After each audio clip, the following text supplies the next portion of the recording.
Fala, galera dos nonos anos de São Vicente. Nessa videoaula de hoje, vocês estarão vendo aí os problemas e vantagens do crescimento populacional. A população, ela corresponde ao contingente de pessoas que ocupam um espaço, geográfico. E ela está relacionada diretamente ao grupo de pessoas que vivem em regiões rurais ou em regiões urbanas.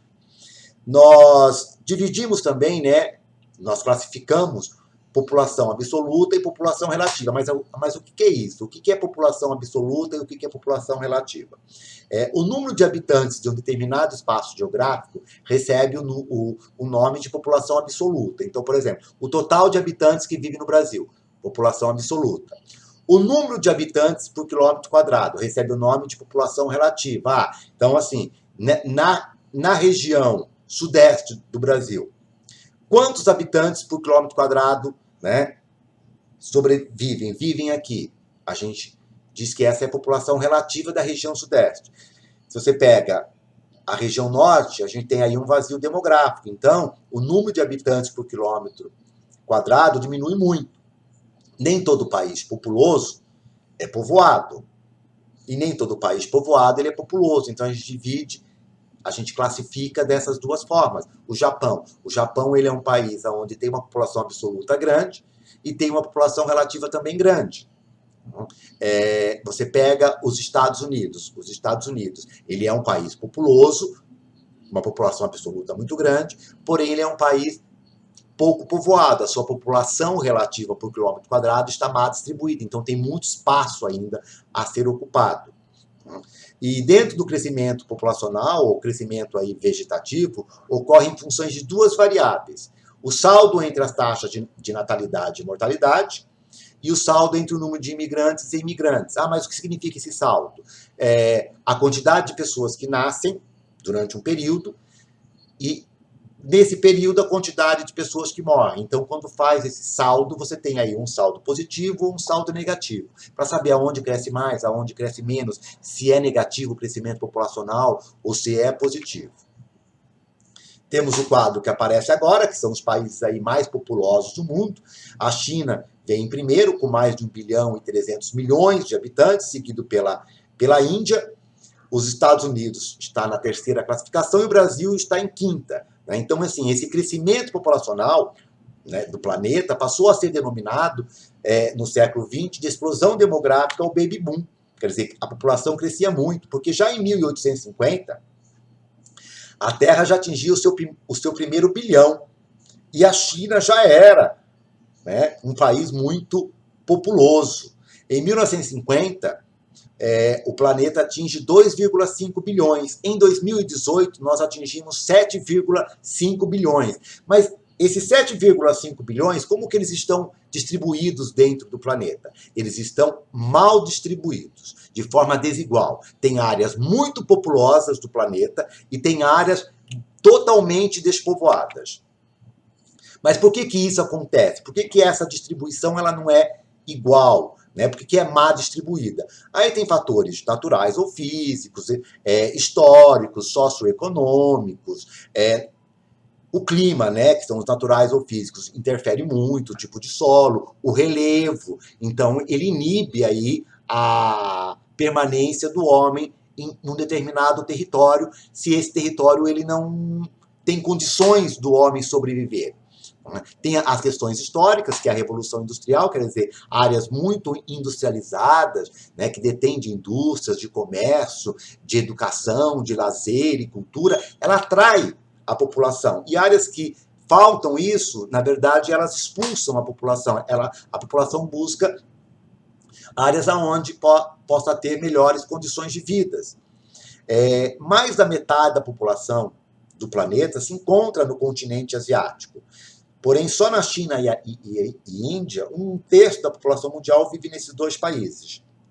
Então, a partir de 1950, quando a população começa a crescer aí, bem rápido, os países subdesenvolvidos eles sofrem uma explosão demográfica, porque questões médica sanitária, as vacinas, os antibióticos, a melhoria na qualidade de vida, faz com que a natalidade continue grande, porém a mortalidade começa a diminuir e a população começa a crescer. Dentro desse crescimento aí muito grande, dentro desse boom demográfico, né, levanta-se aí várias teorias. Tem a teoria da transição demográfica, né, que é uma oposição à ideia de que o mundo estaria em uma explosão demográfica. Nessa teoria da transição demográfica, afirma-se o quê? Que em algum momento todos os países vão estabilizar esse crescimento populacional, que eles vão crescer, porém em algum momento existe uma estabilidade. Temos a taxa de fecundação mundial, né? A taxa de fecundação mundial é um indicador demográfico que representa uma estimativa de quantos filhos uma mulher tem durante a sua vida. No mundo, essa taxa de fecundidade ela é de 2,4. Porém, se pegar por continentes, na África é 4,7, na Europa 1,6, na América Latina 2,2. Mas essas taxas de fecundidade no mundo, elas têm uma tendência aí a ir diminuindo, né? A quantidade de filhos que uma mulher está tendo durante a sua vida vem diminuindo. Temos aí a taxa de crescimento anual, né, da população no mundo, em diferentes grupos de países, por questões socioeconômicas, quer dizer, temos países desenvolvidos, os menos desenvolvidos, ou muito menos desenvolvidos. Então, se vocês pegarem os mais desenvolvidos, eles não crescem aí, ó, dentro do gráfico que está aparecendo, eles estão crescendo menos de 0,5%. Se você pega os países muito menos desenvolvidos, esse crescimento são 2,5%. O menos desenvolvido, esse crescimento aí, ele se dá em torno de 1,5%.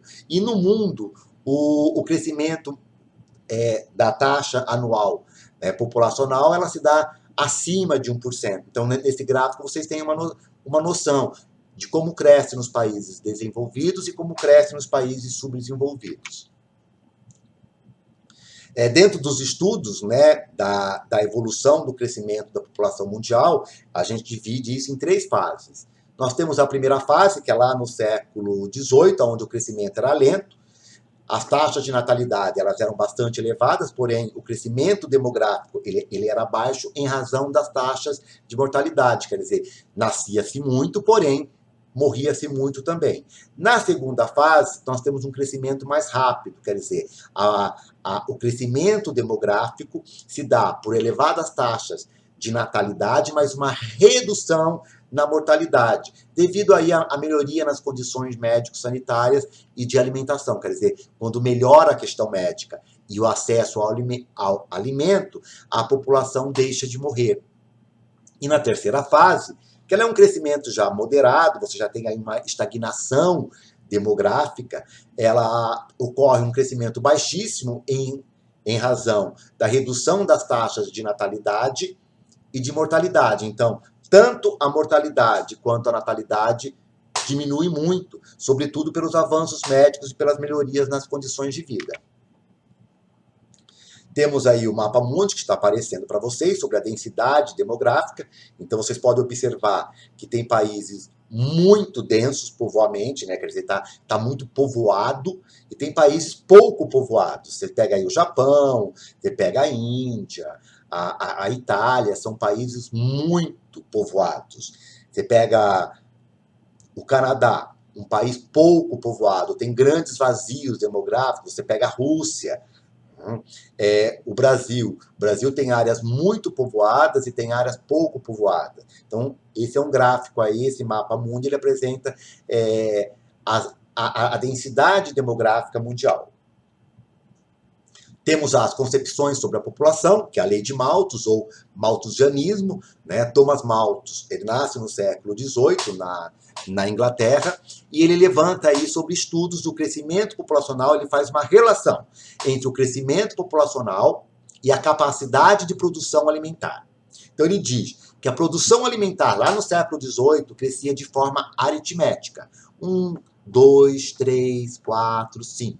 E o crescimento populacional se dava numa progressão geométrica. 1, 2, 4, 8, 16, 32. Então o quê? a população crescia mais do que a capacidade da produção alimentar. Então, isso justificava a questão da fome e da miséria e das doenças. Quer dizer, nem todo mundo tem condições de ter acesso a esse alimento, porque não tem alimento para todo mundo. Então, ele indica que o mundo, que os países deveriam criar leis aí sobre controle moral, abstinência sexual, adiamento nos casamentos, para diminuir esse crescimento populacional e poder aí contemplar junto com a capacidade de produção alimentar. Malthus errou, pois a tecnologia ela possibilitou um aumento na produção de alimentos, né? Todo o alimento que é produzido no mundo dá para alimentar a população do mundo, porém o que existe, né? Se há fome, é porque há uma má distribuição de renda. Quer dizer, tem áreas muito pobres, tem países muito pobres, onde a população não tem acesso ao alimento por não ter condições de compra. Então, o alimento existe, só que a pobreza e a miséria no mundo faz com que essas pessoas não tenham condições de comprar. Então, para vocês entenderem quem foi, né, Thomas Malthus, dentro da sua teoria malthusiana, ele é importante. Por que ele é importante? Porque Malthus, ele cria, né, ele lança o livro Ensaio sobre o Princípio da População, em 1798. E esse livro, apesar de ter ideias primárias sobre o crescimento desregulado da população, para alguns estudiosos foi a inauguração da demografia, da matéria que investiga as populações humanas. Quer dizer, então, através da teoria malthusiana, né, que surge o estudo da geografia humana, como analisar isso. Então, temos essa importância. Apesar da teoria de Malthus ela não ser concretizada, né, é importante porque a partir dessas teorias que começa a discutir aí o crescimento populacional no mundo. Vocês estão vendo o gráfico da teoria de Malthus. Então, a parte verde seria a produção alimentar, o que está em vermelho seria o crescimento populacional. Então, se realmente essa teoria estivesse correta, a produção alimentar não daria para alimentar toda a população do planeta. Ainda bem que essa teoria ela não se concretizou, ela está errada, né? Ainda bem, né? O que há é uma má distribuição de renda. Falta dinheiro para que as pessoas possam consumir alimentos. Não é que falte o alimento. Então, espero que vocês tenham gostado dessa videoaula de hoje.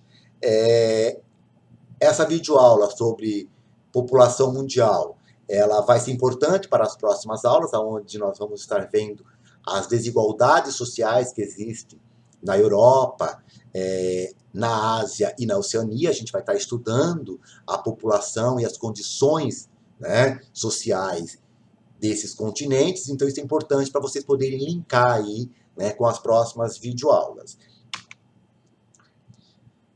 Também vocês podem acessar o blog para realizar as atividades de geografia sobre essa videoaula aí sobre a população mundial.